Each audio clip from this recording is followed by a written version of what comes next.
여러분 안녕하십니까, 김종환입니다.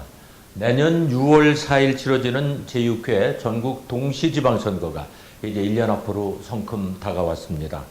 당선의 꿈을 하는 후보군들은 지금쯤 다시 한번 신발끈을 동여매고 출전 채비를 갖춰야 되겠고요. 또 각 언론사들도 이에 걸맞게 지지율을 분석하는 등 본격적인 선거 체제로 돌입을 하고 있습니다.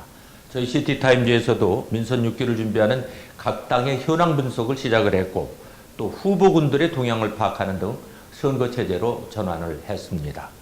또 충청 민심을 꿰뚫는 지방선거 길라잡이 특집을 마련하고 있습니다.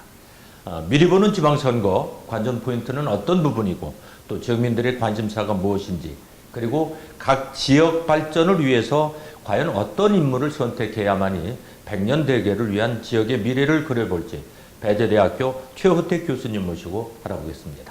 교수님 안녕하세요. 네, 안녕하세요. 네, 세월 참 빠릅니다. 벌써 민선 6기가 이제 한 11개월밖에 남지 않았네요.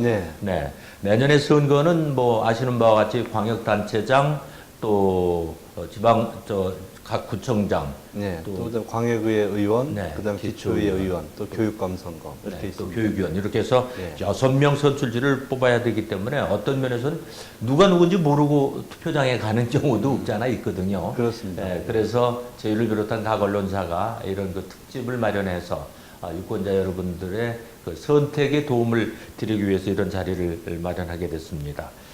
그래서 어떻게 보면은 뭐 다른 선거보다도 바로 2014년 지방선거가 다소 이런 감은 있지만 말 그대로 오리무중이 되지 않겠느냐 이런 얘기들 많이 하거든요. 네. 우선 교수님 어떻게 생각하시는지 말문을 열어주시죠. 네, 내년 지방선거는 여러 가지 측면에서 의미가 있습니다. 네. 특히 그 박근혜 정부가 출범 이후에 전국 단위의 선거가 첫 번째로 치러진다는 데 큰 의미가 있고요. 네. 그다음에 우리 지역에서는 그동안에 그 충청권을 대표하는 지역 정당이 존재하지 않았습니까? 네. 그러나 지난해에 그 새누리당과 선진당이 합당하면서 그동안 지속되어 오던 지역 정당이 사라졌단 말이에요. 네, 그래서 네. 어찌 보면 실질적인 양당 구도 하에서 또 지역 정당이 없는 구도 하에서 선거가 치러진다는 거 상당히 의미 있는 그런 일이다 이렇게 볼 수가 있겠고요. 그 다음에 또 이 충청권과 관련된 국책 사업들이 지금 이제 표류하고 있는 게 많이 있습니다. 네. 과연 이제 이런 것들이 내년 지방선거에 또 이 주민들 민심에 어떤 영향을 미칠지 이런 것들도 우리가 한번 지금부터 차근차근 살펴봐야 되는 그런 내용들이 아닌가 이렇게 생각이 되고요. 그 다음에 뭐 또 기초 수준이긴 합니다만은 지금 국회 차원에서 정당 공천제 폐지 논의를 좀 하고 있습니다. 그렇죠. 그래서 네. 만약에 이제 이 정당 공천제가 폐지하게 되면 실질적으로 자치단체장 그 광역에 있는 분들은 그동안에 선거 과정 속에서 기초의원들의 도움을 많이 받았거든요. 네. 근데 이제 그런 손발이 잘리게 되면 또 선거 구도가 또 바뀔 수가 있습니다. 그래서 이제 과연 그 정당 공천제 문제가 어떻게 해결될 것인지 이것도 아주 중요한 포인트다 이렇게 보여집니다. 네. 자, 그래서 저희들이 오늘은 먼저 이제 대전시장, 광역시장부터 한번 네. 짚고 넘어가고 다음 시간에는 또 각 구청장 이런 순서로 진행을 하도록 하겠습니다. 대전시장의 경우는 지금 뭐 자천 타천으로 거론되는 분들이 한 6, 7명 정도 좀 되지 않습니까? 새누리당에서는 염홍철 현 시장을 비롯해서 박성여 국회의원, 정영기 대도구청장, 그리고 네. 이재선 전 의원도 하마평에 오르고 있고요. 민주당에서는 이상민 의원과 권선택 전 의원이, 그리고 또 무소속으로는 육동일 충남대 교수 등 많은 분들이 준비하고 있는 것 같은데, 네. 이런 후보군들의 치열한 경선도 관전 포인트가 될 것이 아닐까 이런 생각이 드는데 교수님 어떻게 생각하세요? 네, 이제 뭐 우리가 매년 느끼는 거지만은 이 충청권에서의 선거는 늘 재밌습니다. 네. 왜냐하면은 이 호남과 영남 같은 경우에는 사실 이제 공천만 받으면 당선이 되기 때문에 뭐 선거 자체가 그렇게 재밌지는 않습니다. 그러나 네. 이 충청권 같은 경우에는 이제 선거 바로 뭐 2, 3일 전까지도 사실 결과를 예측할 수 없는 그런 오리무중의 상태가 지속되어 왔기 때문에 늘 그 충청 지역에서 선거는 재밌을 것 같다. 그러나 이제 내년에 유독 재밌는 것은 본선보다는 예선전이 재밌을 것 같아요. 네. 특히 이제 새누리당 내. 왜냐하면 새누리당하고 선진당 합당하지 않았습니까? 네. 그래서 자원들이 많습니다. 출마하겠다는 사람 많은데 그러나 이제 우리가 후보로 내세울 수 있는 분은 딱 한 명밖에 없거든요. 그렇죠.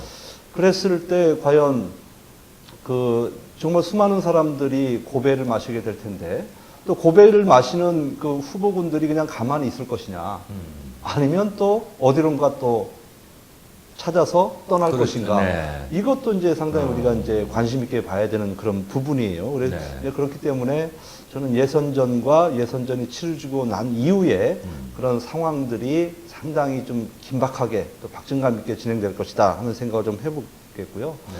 그러나 이제 만약에 지금 뭐 우리 사장님께서 언급은 안 하셨습니다만은 지금 안철수 신당 얘기 나오지 않습니까? 네. 그래서 만약에 안철수 신당이 출발을 하게 된다면 우리 지역사회에서 엄청난 큰 폭풍을 몰고 올 것은 뻔한 사실이거든요. 네. 그래서 만약에 새누리당 내에서 후보군에서 탈락하신 분들이 이제 그쪽으로 옮겨갔을 경우의 어떤 변수, 또 민주당 내에서도 마찬가지고 그래서 그런 여러 가지 복합적인 상황들이 있기 때문에 상당히 재밌게 전개가 될 것이다 하는 생각을 좀 해봅니다. 네.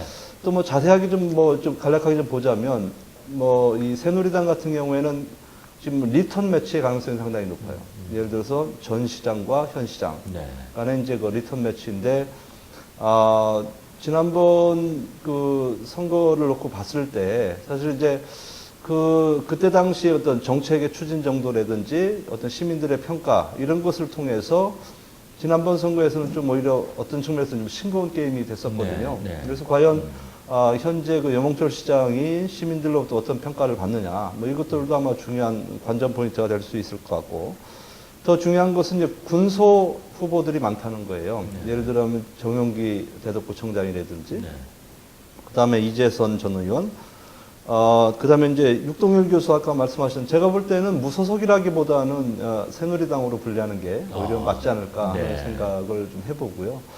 그 다음에 지금은 뭐 그냥 잠잠하고 있습니다만은 김신호 현 대전교육감 네. 거치도 그분 말씀도 나오죠. 네, 가끔? 상당히 네. 지금 이제 관심이 있습니다. 왜냐하면 네.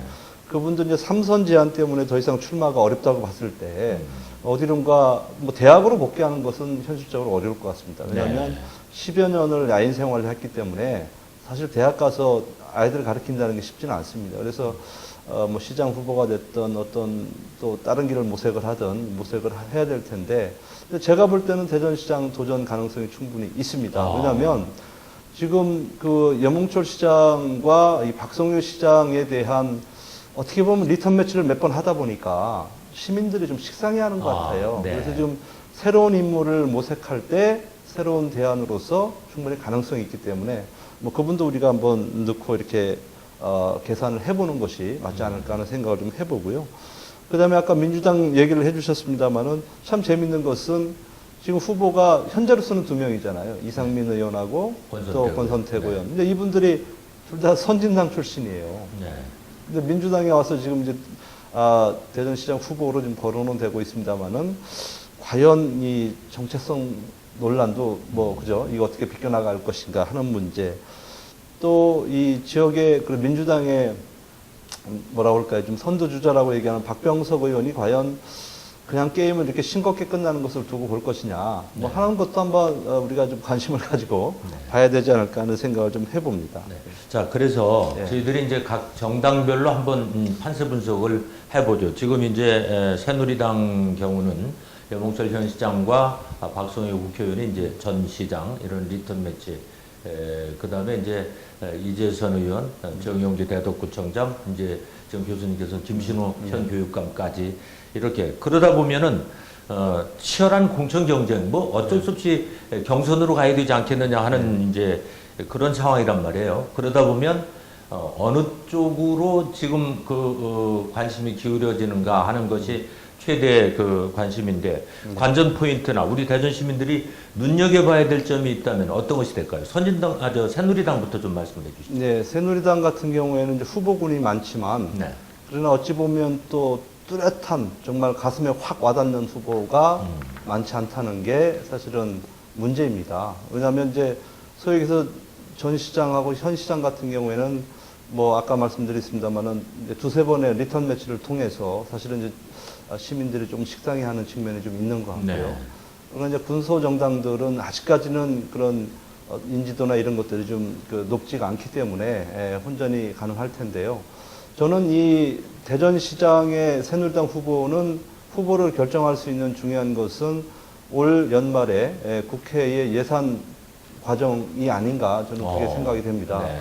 지역을 둘러싸고 있는 여러 가지 문제들이 있어요. 예를 들자면 좀 과학벨트 문제, 부지 매입비 정부가 대줘야 되는데도 불구하고 지속적으로 대전시의 요구를 분담을 요구를 하고 있고, 또 최근에는 미래부에서 엑스포 과학공원 내로 그 기초과학연구원을 옮기는 문제 뭐 네. 등등해서 여러 가지 지금 이제 사안들이 존재하고 있거든요. 이런 것은 최종적으로는 예산이 말해주는 거예요. 네. 그래서 예산이 반영되느냐 안 되느냐. 만약에 반영이 되지 않았을 경우에는 정말 우리 대전 시민들 분노할 것이다 이렇게 보고 있고요. 또 하나는 지금 그 구도심 활성화 차원에서 보면 도청이 지금 홍성 예산으로 옮겨가지 네. 않았습니까? 네. 이제 그 부지가 지금 놀고 있어요. 어떻게든지 그 부지를 활용을 해야지만이, 또 국가에서 특별법으로 그것을 정말 보살펴 줘야지만이 이 원도심 활성화가 가능하거든요. 네.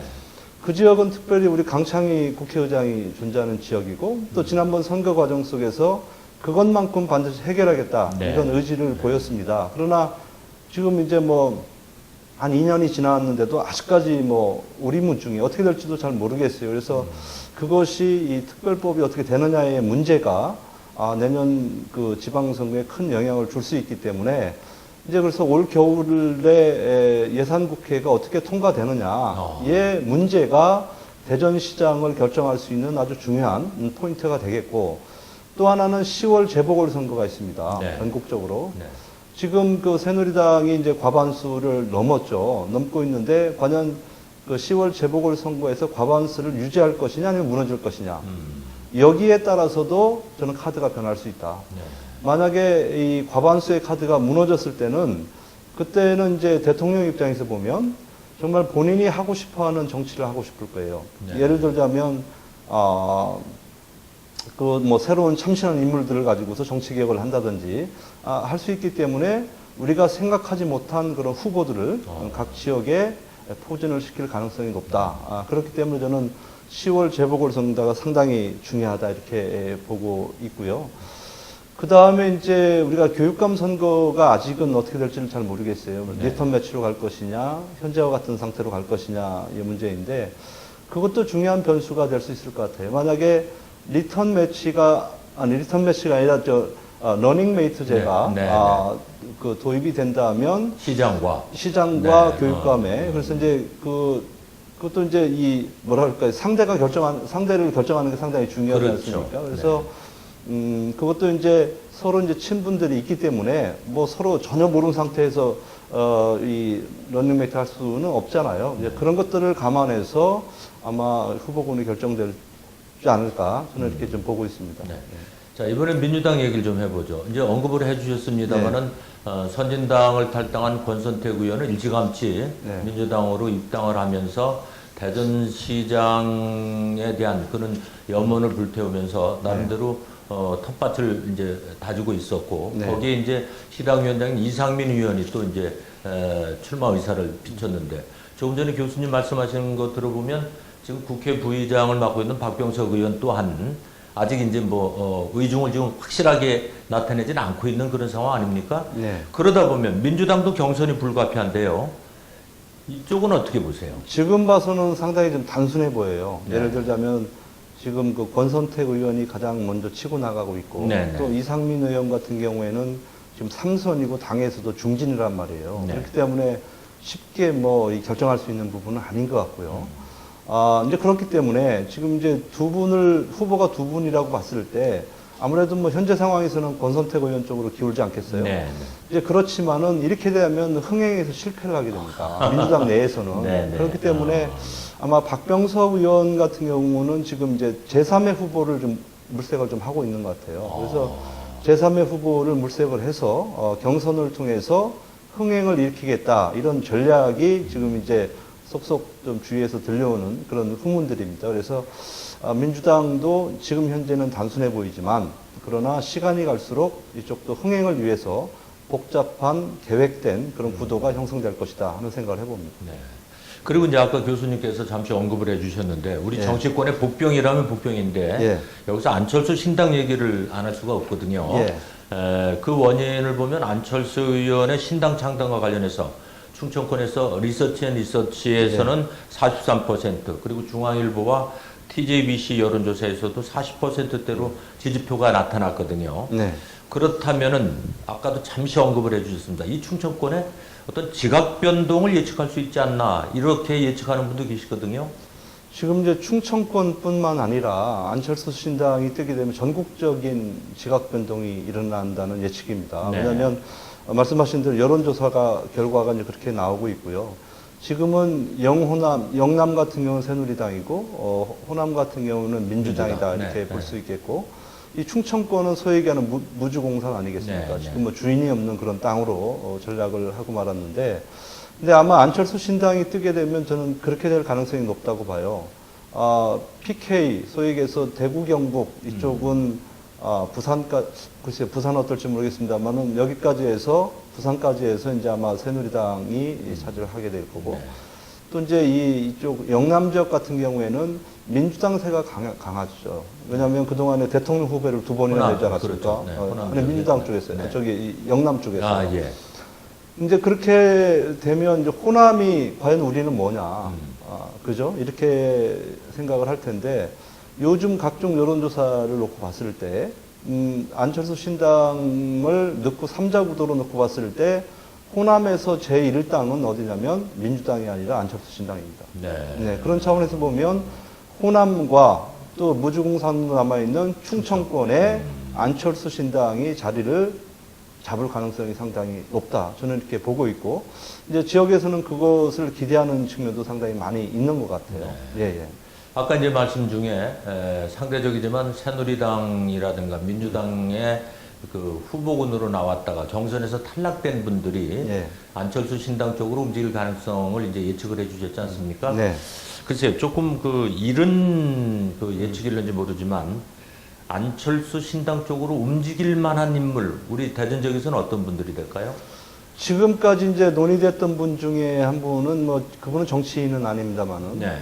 소위 얘기해서 우리 그 대표적인 그 소주 회사죠. 주식회사 선양의 조홍래 회장이 이제 뭐 타천에 의해서 본인은 뭐 예. 계획이 없다고 얘기는 합니다만은 이제 왜냐하면 안철수 의원과 상당히 코드가 맞을 수 있는 그런 여건을 가지고 있기 때문에 이제 그분 얘기를 많이 했습니다만은 그분은 이제 본인이 고사했기 때문에 아마 네. 물 건너간 카드가 아닌가 뭐 그런 생각을 해볼 수는 있겠고요. 이제 그렇다면 과연 누가 안철수 신당으로 갈 것이냐?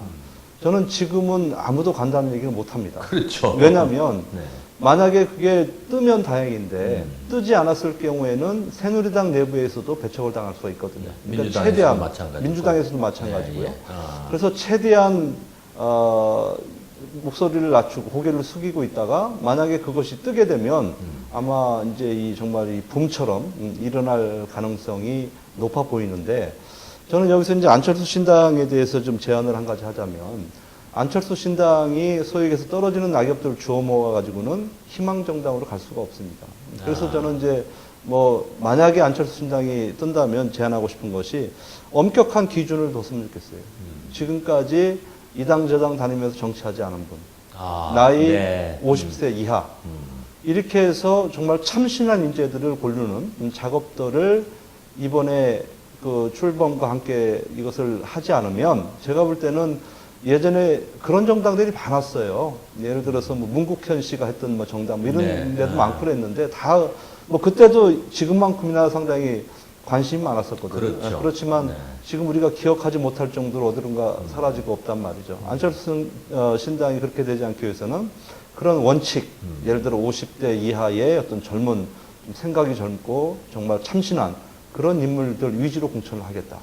그리고 그동안에 어느 정당에도 속하지 않는 인물들만을 우리는 골라서 공천하겠다. 이런 결연한 각오가 있지 않으면 저는 안철수 신당이 거품으로 끝날 가능성이 저는 높다 이렇게 보고 있습니다. 네. 그러니까 이제 기존 정당의 그 어떤 염증을 느끼고 있는 네. 유권자들에게 새로운 신선한 바람과 더불어서 차별화된 그런 전략 또 원칙을 고수하고 네. 지금 이제 뭐 안철수 의원이 됐습니다만은 안철수 의원이 나와서 국민들의 지지를 받았던 것은 참신하고 네. 좀 그동안 그런 그 정당에 소속되지 않았던 사람이었기 때문에 이제 더 그랬거든요. 그렇습니다. 그러니까 이제 그것을 지켜야 된다는 예. 그런 말씀이네요. 맞습니다. 예. 근데 이제 일각에서는 안철수 신당이 창당하게 되면 네. 결국 민주당 표를 잠식하기 때문에 새누리당 쪽이 좀 유리한 게 아니냐 이렇게 예측하는 분들도 계신데. 지금까지 여론조사 결과 나온 걸 보면 그게 맞습니다. 네. 이제 그렇지만은 저는 이제 뭐 조금 다르게 생각할 수도 있을 것 같아요. 네. 아마 그것은 지난번 대선의 그 영상이 아직도 우리 그 국민들에게 남아 있는 거예요. 네. 안철수 하면 민주당하고 같이 가는 정당이다. 그렇죠. 네. 이렇게 생각을 하기 때문에 민주당에서 염증을 느끼신 분들이 아마 안철수 신당행을 택할 가능성이 상당히 높아요. 그런데 이제 저는 여기서 이제 한 가지 우리가 생각을 봐야 되는 문제가 민주당 같은 경우가 김한길 대표가 취임하면서 지금 새로운 변화를 시도하고 있단 말이에요. 네. 또 이 친노 세력과의 어떤 그 관계 정립이 새로 지금 되고 있는데 만약에 이런 것들이 원활하게 되어서 민주당이 정말로 혁신정당으로 다시 태어나게 된다면 저는 뭐 민주당 내에서 오히려 뭐 큰 변화는 없을 것이다. 저는 이렇게 보고 있고요. 그러나 만약에 이 김한길 체제가 실패를 한다면 저는 민주당이 존립 자체가 어려울 정도로 쇠락할 가능성이 있다. 저는 이렇게 보고 있습니다. 네, 그렇군요. 그리고 이제 뭐 최근에 불거지는 NLL 사건이라든가 여러 가지가 민주당 쪽으로 지금 조금 그 악재가 되고 있거든요. 그렇습니다. 예. 자, 지금 이제 새누리당과 민주당, 안철수 신당 말씀을 해주셨는데 그 밖에 군소정당의 후보자들 분명히 있을 거란 말이에요. 군소정당들의 입장은 어떤지 좀 말씀해 주시죠. 글쎄요, 지금 뭐 이 진보 진영의 군소 정당들이 있기는 하지만 네. 뭐 지역 내에서는 그분들의 활동이 미미하고 또 과거 우리 경험을 봐서도 뭐 지방선거판에 큰 영향을 주지를 못했습니다. 그래서 아마 그런 변수들은 우리가 그냥 참고만 할 뿐이지 좀 무시를 해도 지역에서는 뭐 큰 문제는 없지 않을까 하는 생각을 해봅니다. 네. 자, 그렇다면은 대략 새누리당, 민주당, 안철수 신당 그리고 무소속 등 사우파전으로 선거를 치러야 될 것 같은데 예. 판세 분석과 아울러서 시민들이 고려해야 될 점을 결론 삼아서 마지막으로 말씀해 주시죠. 네, 지금 이제 양당 구도로 가느냐, 다자 구도로 가느냐. 네. 왜냐하면 선거는 제일 중요한 게 구도입니다.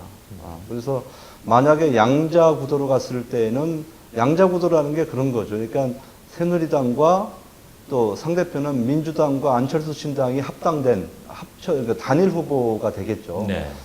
이제 그렇게 됐을 때는 저는 팽팽한 경합 관계가 형성이 되고 네.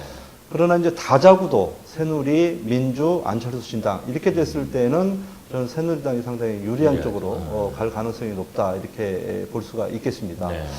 그 다음에 이제 말씀하신 제가 좀 뭐 좀 마무리 겸 이렇게 우리 주민들에게 좀 네. 부탁 말씀을 좀 드리고 싶은 것은 지금 후보도 많고 뽑아야 될 정말 지역구도 상당히 많아요. 네. 상당히 혼란스러울 거예요, 제가 볼 때는. 그렇지만은 우리가 앞으로 남은 1년을 어떻게 보내느냐가 우리 그 지역의 미래를 결정할 수 있는 중요한 문제입니다. 네. 예를 들자면 우리가 머슴을 둔다고 한번 생각을 해보시죠. 머슴을 둘 때 대충 그냥 얼굴 보고서 뽑으면 우리가 얼굴값 한다고 그러잖아요. 네. 두고두고 이 사람이 속을 썩일 겁니다. 그거 어떻게, 근데 본인이 선택을 했기 때문에 뭐라고 할 수도 없는 거예요. 그렇죠. 근데 만약에 여러 가지 기준을 가지고 꼼꼼히 따져서 그 머슴을 뽑는다면 정말 그 주인이 얼마나 편하게 평생을 보낼 수 있겠습니까? 또, 그 가정이나 또 지역 발전에 얼마나 큰 역할을 할 수 있겠어요. 그래서 이와 마찬가지로 이제 앞으로 1년 남았는데 우리 주민들이 정말 후보들이 많지만 그러나 이제 하나씩 골라서 보는 재미도 만만치 않아요. 네. 그래서 그런 재미를 느끼시면서 정말 좋은 모습을 뽑는다는 각오를 가지고 내년 선거에 임하면은 정말 좋은 결과가 나오지 않을까 하는 생각을 해봅니다. 이상입니다. 교수님 오늘 우선 뭐 대전광역시장에 대한 이야기는 이쯤 듣고요. 네. 다음 기회에는 구청장, 그 다음에 광역위원, 기초위원, 교육감 계속해서 모시고 좋은 말씀 듣도록 하겠습니다. 오늘 말씀 감사합니다. 네, 고맙습니다. 시티타임즈 특집 미리 보는 지방선거, 오늘은 대전시장 후보군에 대해서 배재대학교 최호택 교수님 모시고 알아봤습니다. 다음 시간에는 5개 구청장 후보군에 대해서 여러분과 함께 알아보도록 하겠습니다. 함께해 주신 여러분 감사합니다.